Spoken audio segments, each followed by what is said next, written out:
Ika-57 Kabanata, ang Demon Castle. Sa apartment na inuupahan ng pamilya ni Sung Jinwoo. Napansin ni Jin-a ang nakakatandang kapatid na si Jinwoo, naghahanda ito ng mga gamit na tila magtatagal sa pupuntahan.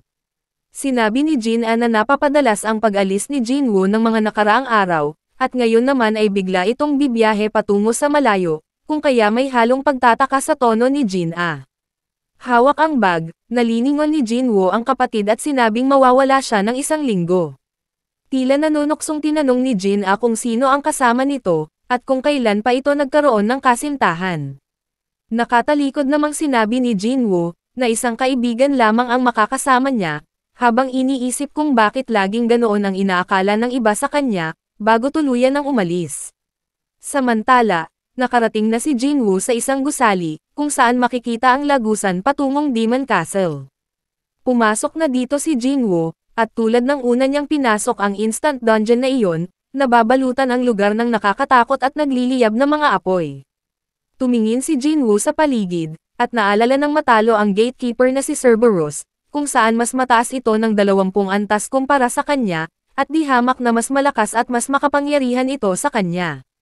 Ngunit ngayong nagbalik siya, tiyak na hindi na siya masyadong mahihirapan, dahil 3 doble na ang itinaas ng antas niya kumpara sa dati. Lumakad na si Jinwoo patungo sa pinto ng Demon Castle, nababalutan ito ng nagliliyab at nangangalit na apoy. Tumayo siya sa harapan ng pinto, at inilabas niya ang susi, kung saan nag-notify naman ang system, at tinanong kung nais na ba niya itong gamitin. Nang mapili ni Jinwoo ang yes, bumukas ang pinto at agad na nag-appear sa system ang notification, na may bagong quest para sa kanya. Humakbang si Jinwoo, papasok ng pinto, at bumungad sa kanya ang napakadilim, at napakatahimik na pasilyo. Napapaisip si Jinwoo dahil wala siyang maramdamang halimaw o ibang enerhiya, napansin din niya ang pasilyo na tila may pinto sa dulo, na maaring daan palabas ng lugar na iyon. Biglang tumunog ang system at lumabas sa screen ang bagong quest, napansin ni Jinwoo na isa lamang iyong normal quest ngunit tila may ilan itong bahagi. Ang unang bahagi ng quest ay ang pagkolekta ng mga kaluluwa ng mga demons. Ang Demon Castle ay puno ng mga demonyo na naninirahan dito, at kung makukumpleto niya ang hinihingi ng system, maaari siyang magkamit ng magaganda at natatanging gantimpala. Naisip ni Jinwoo na napakatagal na mula nang huli siyang makatanggap ng quest. Nasa tingin niya ay sulit naman dahil hindi pangkaraniwan ang ibibigay na mga gantimpala, maaari siyang makatanggap ng bonus stats, at maaari din siyang pumili ng kahit na anong item mula sa store. Naalala ni Jinwoo nang minsan siyang magbukas ng store, may mga items na nagkakahalaga ng mahigit sa 10 billion gold, ngunit kung matatapos niya ang quest, ay maaari niyang makuha bilang gantimpala. Naglakad na si Jinwoo patungo sa dulo ng pasilyo at tinungo ang pinto. Itinulak niya ito pabukas at naisip na dahil magaganda ang rewards, posibleng mahirap ang quest na iyon. Tuluyan nang bumukas ang pinto, na ikinagulat ni Jinwoo, dahil bumungad sa kanya ang kakaibang dungeon. Isa itong field-type dungeon, na nababalot pa rin ng apoy, at mga sira-sirang bahagi ng mga gusali. Nasurpresa ng husto si Jinwoo, dahil hindi niya inaasahang, sa ganoong klaseng dungeon gaganapin ang unang bahagi ng kanyang quest. Napatingin si Jinwoo sa paligid, at napansing tila nahahawig ang dungeong iyon sa soul, ngunit ito ay tila nawasak at dinaanan ng malaking delubyo. Habang nakamasid pa rin sa nag-aapoy na mga gusali sa kanyang harapan, naisip ni Jinwoo ang kanyang quest, kailangan niya ng 10,000 kaluluwa ng demonyo. Unti-unti namang lumitaw ang mga demonyo, mula sa nagngangalit na mga apoy, naisip ni Jinwoo na marahil mahigit pa sa 10,000 demonyo amang naninirahan doon. Lumabas sa screen ng system ang information na may kinalaman sa kanyang quest. Nakasaad ditong, ang bawat demons na mapapatay niya ay nagtataglay lamang ng 1 kaluluwa, ngunit ang demons na nasa taas na bahagi ng Demon Castle, ay nagtataglay ng 2 o higit pang kaluluwa. Sinabi ni Jinwoo na ang paalam niya sa kanyang mga kaibigan at kapatid, ay 1 linggo lamang siyang mawawala, ngunit base sa difficulty ng quest posibleng abutin siya ng mahigit pa sa 1 linggo. Ibinaba na nga ni Jinwoo ang dala niyang bag, at saka mabilis na sumugod patungo sa mga demons. Hawak ang dagger, isa-isa niyang inatake ang mga demons, na tila nabigla sa bilis niya, kung kaya hindi na nakaiwas pa. Tinangka ng isa sa mga demons na umatake, gamit ang kanyang magic, ibinuka nito ang bibig at tila nagsisimulang mag-ipon ng enerhiya upang magpakawala ng bowl ang apoy. Ngunit hindi na nito iyon na ituloy, dahil sa isang iglap, pinugot ni Jinwoo ang ulo nito. Nasabi ni Jinwoo na sa kasalukuyan madali lamang ang pagpatay ng demons, dahil mga low rank lamang ang mga ito. Nag-notify naman ang system, at napansin ni Jinwoo na sa bawat isang demon na napapatay niya nagkakaroon siya ng 100 experience points. At nagsimula na ring magbilang ang system, kung ilang demons na ang napapatay niya. Napangiti si Jinwoo nang mapansing nakikita na niya kung ilang experience points ang kailangan niya upang makapag-level up. At ganoon na rin ang mga nakukuha niya at nadadagdag dito, na tila napapadali ang mga kilos ni Jinwoo, lalo na at ang quest na iyon ay tila nangangailangan ng bilis at liksi. Samantala, sa isa sa mga sikat at mamahaling Korean restaurant, makikitang nag-uusap si Yoo-jinho at ang kanyang ama. Tinanong ng ama ni Yoo-jin kung ang ibig ba nitong sabihin, ay nais niyang pamahalaan ang Yoo-jin Guild. Kumpiyansa at malakas ang loob na sinabi ni Yoo-jinho na nais niyang maging guild master nang ipapatay yung guild ng kanyang ama. Tiningnan ng ama ni Yoo-jinho ang mga papel, na nagpapatunay na kwalipikado siya na maging isang guild master, kalakip noon ay ang lisensya at talaan, tungkol sa mga raid na pinagdaanan ni Yoo-jinho. Seryoso ang mukhang nakatingin si Yoo-jinho sa kanyang ama, na masusing tinitingnan ang talaan na iniabot niya. Hindi maintindihan ni Yoo-jinho, kung bakit tila nahihirapan ang amang magdesisyon, kung sino sa kanilang magkapatid ang dapat mamahala. Kung kaya muling nagsalita si Yoo-jinho, upang makumbinsi ang ama, sinabi nitong, malaking panganib ang idudulot kung ang mamamahala sa guild, na ipapatayo nito ay hindi nila kaano-ano. At ang pagbibigay ng labis na kapangyarihan sa ibang tao ay baka magdulot ng hindi maganda para sa kanilang kumpanya.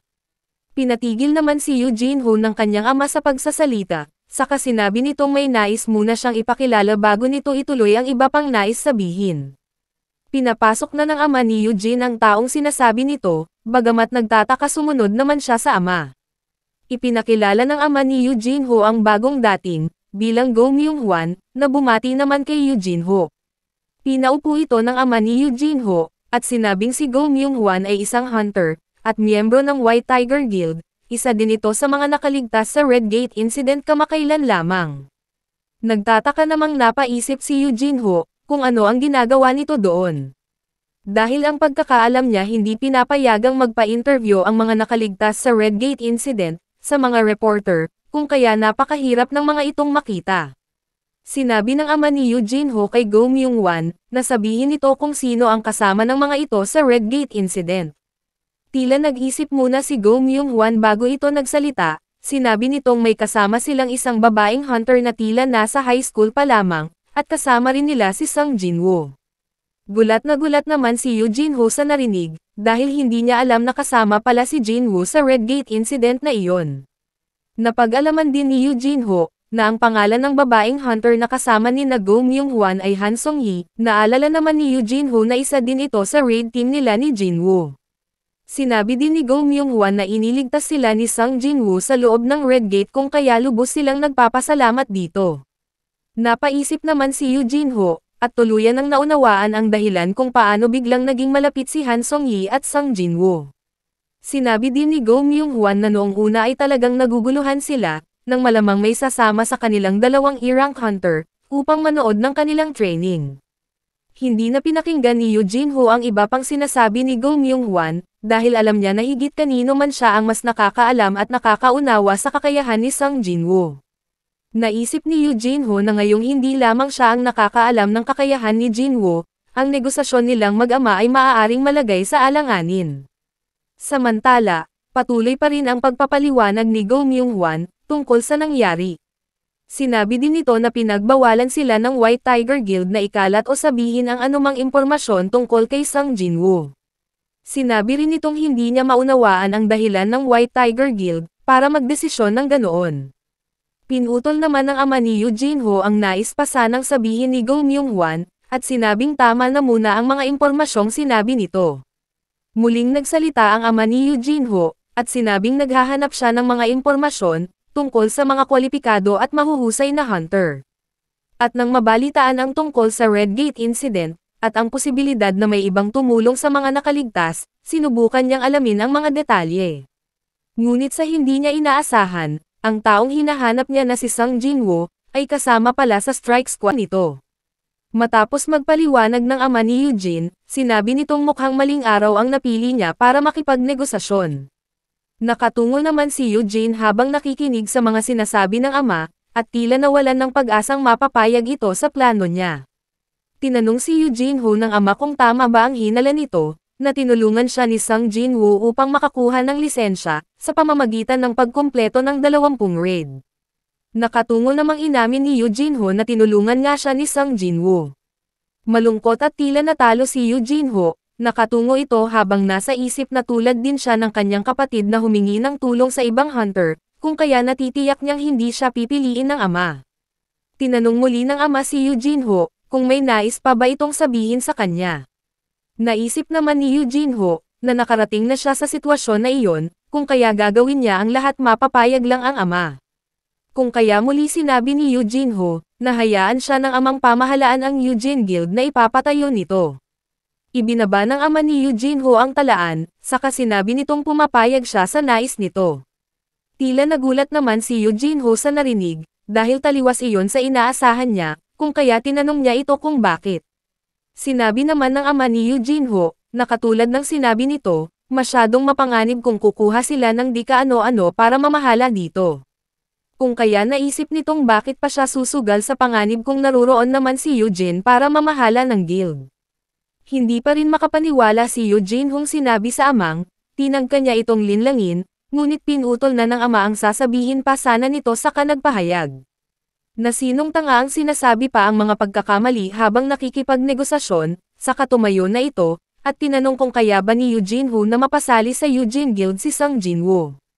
Nasa isip naman ni Jin Ho, na matagal niyang hinintay ang pagkakataong makuha ang pagsang-ayon ng ama, kaya sinabi nitong gagawin niya ang kanyang makakaya.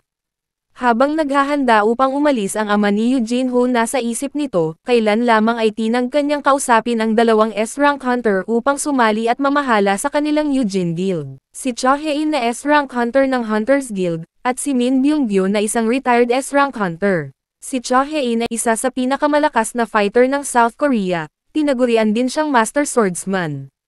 Bagamat may kahanga-hangang abilidad, si Cho Hae-in ay nananatili lamang na Vice Master ng Hunters Guild, at laging nasa anino ng Guild Master na si Choi Jong-in, ang tinaguri ang Ultimate Hunter.